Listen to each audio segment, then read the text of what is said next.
que é a criadora da mini saia, ao dar uma entrevista para a revista Newsweek, foi perguntado a ela o que é que você tinha em mente quando você desenhou a primeira mini saia. A resposta dela, uma palavrinha só de 3 letrinhas: sex. Você entende por que é que uma filha de Deus não usa mini saia?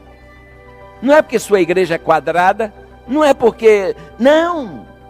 É porque você não é um produto à disposição do público. Você não é nenhuma prostituta. Você é uma filha de Deus. Uma filha de Deus não faz isso. Eu não posso admitir, eu não posso conceber uma filha de Deus, uma mulher cristã, usando essas legs e indo para as academias. Eu não concebo essa ideia. Se está, não tente me convencer de que você é uma pessoa séria, porque você não é. Se fosse, não botaria uma roupa dessa e sairia da porta da sua casa para fora. O pecado de se misturar, irmãos.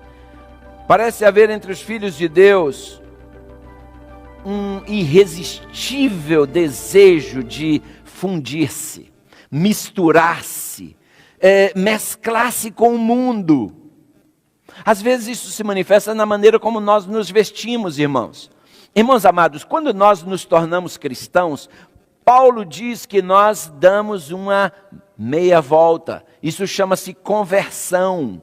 Nós antes andávamos em direção ao mundo, nos convertemos. Converter é isso aqui, ó, virar radicalmente as costas para a direção na qual você ia e voltar para a direção de onde você veio. Isso é conversão. Isso quer dizer que quando eu andava nessa direção, eu me vestia de uma maneira, eu me divertia de uma maneira, eu comia de uma maneira, eu bebia de uma maneira, mas quando eu fiz isso, tudo muda.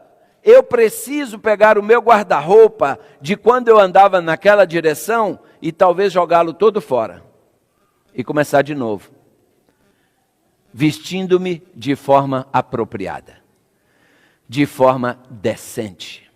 Sua vestimenta fala muito mais do seu caráter do que você imagina. Sua aparência exterior, ela projeta uma imagem a seu respeito que você não tem ideia. Os estudiosos, cientistas do comportamento humano dizem que quando uma pessoa nos vê pela primeira vez, tão somente baseado na nossa vestimenta, na nossa apresentação pessoal, eles fazem 10 julgamentos a nosso respeito. 10. Por isso as empresas sérias se preocupam muito em estabelecer um dress code para seus funcionários. Por isso que médico se veste como médico, porque médico tem que passar confiança. Você tem que olhar para um médico e sentir confiança, já na sua aparência pessoal. Por isso que piloto se veste como piloto, porque a vestimenta dele, sua presença, tem que passar confiança. Por isso que advogado se veste como advogado, juiz se veste como juiz. Por isso pastor tem que se vestir como pastor. E cada profissional que se preza, se apresenta da maneira como ele quer ser visto, ou seja, se quer ser respeitado, apresente-se de maneira respeitosa. Eu já mencionei aqui que a criadora da mini saia, ao dar uma entrevista para a revista Newsweek, foi perguntado a ela o que é que você tinha em mente quando você desenhou a primeira mini saia. A resposta dela, uma palavrinha só de 3 letrinhas: sex. Era tudo que ela tinha em mente quando ela desenhou a mini saia. E naquela entrevista foi perguntado o que uma mulher vestida de uma mini saia, que mensagem ela está passando para os que a observam. A criadora da mini saia respondeu: I am available for sex. É mole? Você entende por que é que uma filha de Deus não usa mini saia? Não é porque sua igreja é quadrada, não é porque... Não! É porque você não é um produto à disposição do público. Você não é nenhuma prostituta. Você é uma filha de Deus. Agora, muitas vezes não vestimos a mini saia, mas nós vestimos uma roupa, irmãos, que cola no corpo, que mostra cada curvatura do corpo. Minha pergunta é, qual é a sua intenção ao sair com uma roupa dessa? Qual é a sua intenção? Às vezes se vai para o gym com uma roupa que ficaria bem para você usar dentro de casa, ir do banheiro para o seu quarto e voltar. Porque hoje, irmãos, as mulheres têm usado umas calças coladas no corpo. Eu só penso assim, não deve ter marido para sair na rua com uma roupa dessa, ou não tem marido, ou não tem pai nem mãe. Porque eu jamais deixaria uma filha minha sair com uma roupa daquela, do nível de indecência que é, provocativa. E vão para o ginásio, e lá fazem aquelas poses para fazer exercício, na maioria das vezes, irmãos, cientes, porque o que não falta nessas academias é espelho, cientes de que estão apenas provocando maridos e destruindo lares.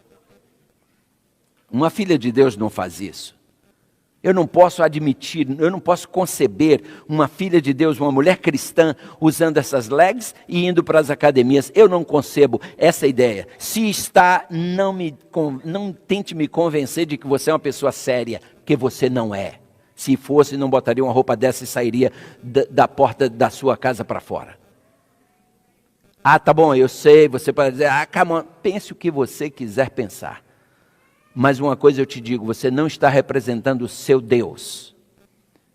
Porque para o seu Deus você é muito especial. Muitas vezes, irmãos, nós expressamos nosso desejo de misturar-nos pela maneira como nós escolhemos nossas amizades.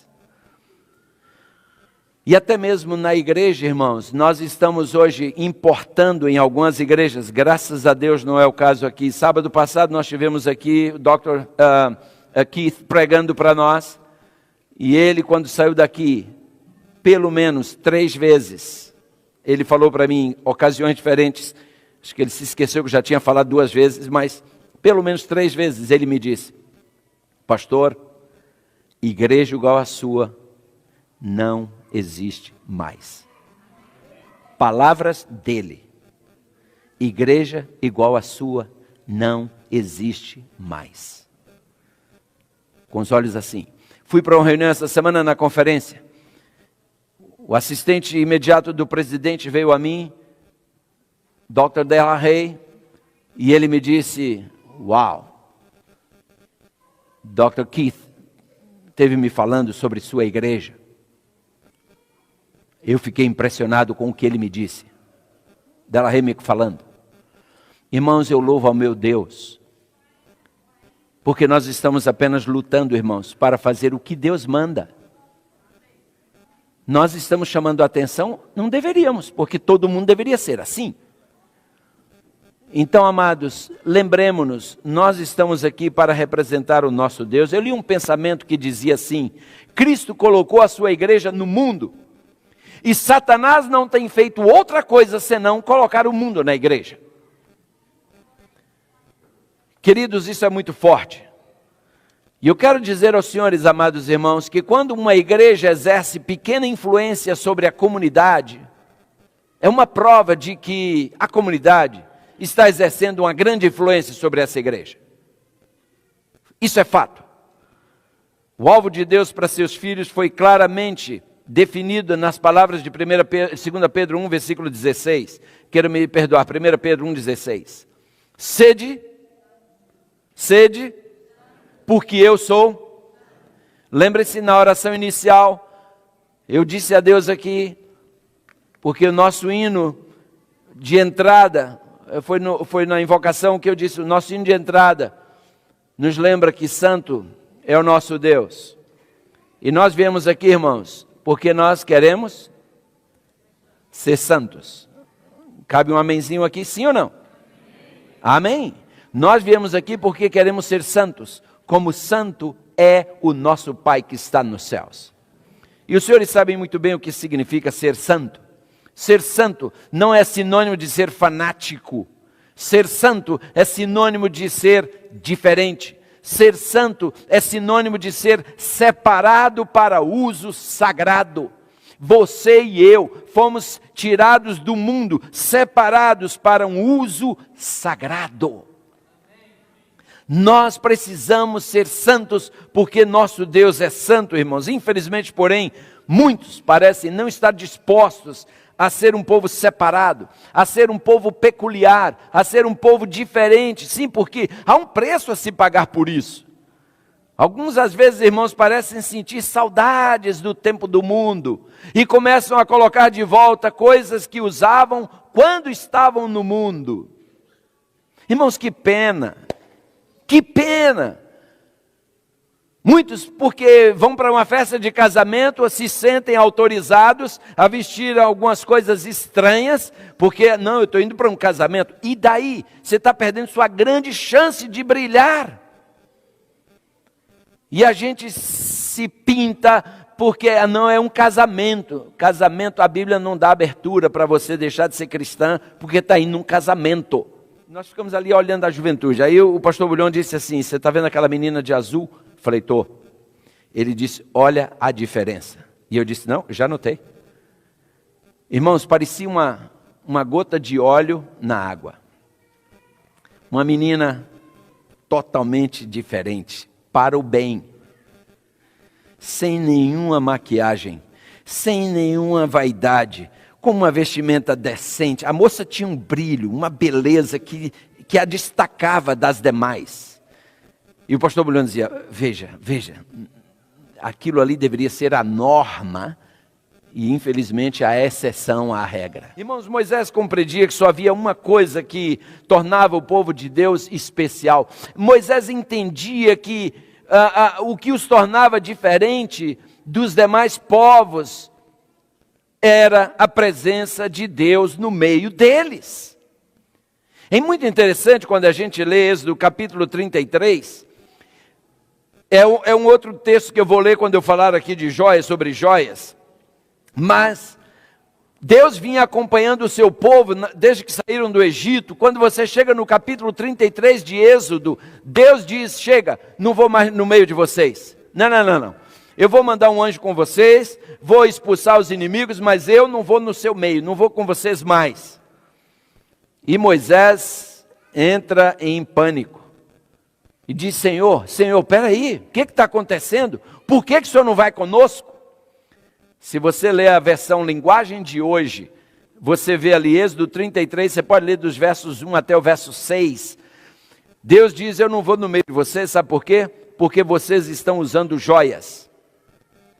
Escute, o uso de joias é sinônimo de expulsão de Deus da sua vida.